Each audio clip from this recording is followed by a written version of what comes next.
الحمد لله رب العالمين الرحمن الرحيم مالك يوم الدين إياك نعبد وإياك نستعين اهدنا الصراط المستقيم صراط الذين أنعمت عليهم غير المغضوب عليهم ولا الضالين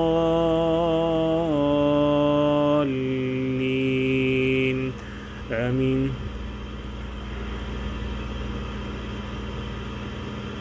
وإذ قال إبراهيم لأبيه آزر أتتخذ أصناما آلهة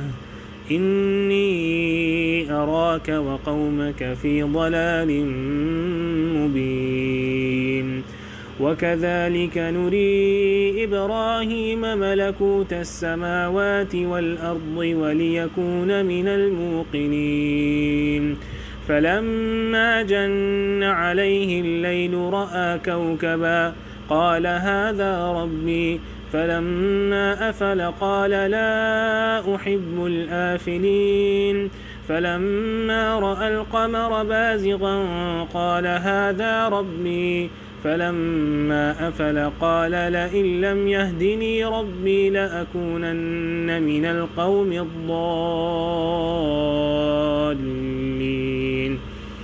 فلما رأى الشمس بازغة قال هذا ربي هذا أكبر فلما أفلت قال يا قوم إني بريء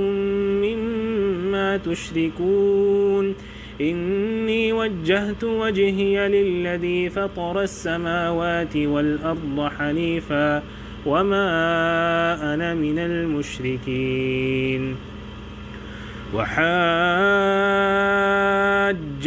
قومه قال أتحاجوني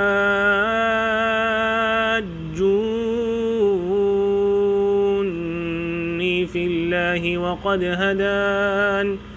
ولا أخاف ما تشركون به إلا أن يشاء ربي شيئا وسع ربي كل شيء علما أفلا تتذكرون وكيف أخاف ما أشركتم ولا تخافون أنكم أشركتم بالله ما لم ينزل به عليكم سلطانا